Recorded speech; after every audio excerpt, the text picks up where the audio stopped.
Dr. Susan, you have done teacher training in North America, the Middle East, and Asia. So what are the typical mistakes made by teachers when it comes to teaching phonics?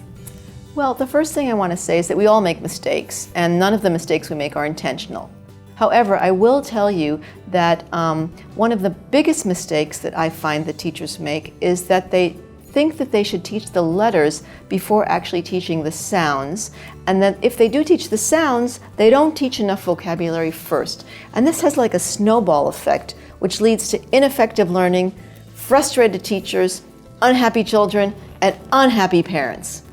The next thing is that sometimes teachers don't really take a good look at the teacher's guides of the programs that they're using. Teacher's guides are created explicitly to give teachers guidance. Our teacher's guide, for example, includes explicit examples of how to correctly pronounce the target sounds.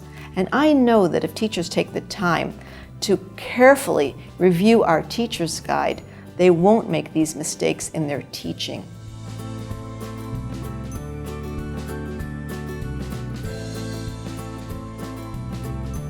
Some teachers of English are not native speakers of English. They're worried about the pronunciation of English words.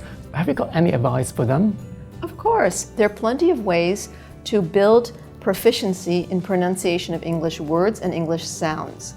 Of course, a teacher can go back to school and take courses in phonetics and phonology and pronunciation. There are other sources of information. For example, the Teacher's Guide of Get Set Go Phonics, which includes pronunciation guides and exact films of people producing the sounds correctly.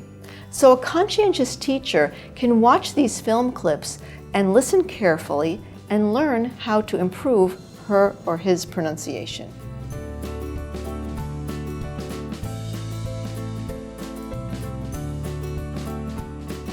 Dr. Susan, you mentioned the importance of using the teacher's guide. Why is it so important to stick to the guide?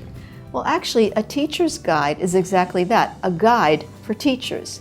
It has very good information.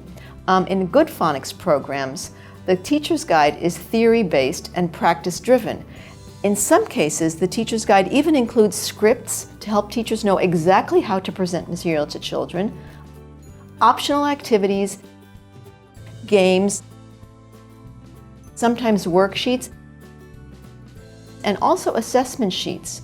So it's very important to use the teacher's guide. Teachers who don't use the teacher's guide are actually making their job much more difficult for themselves.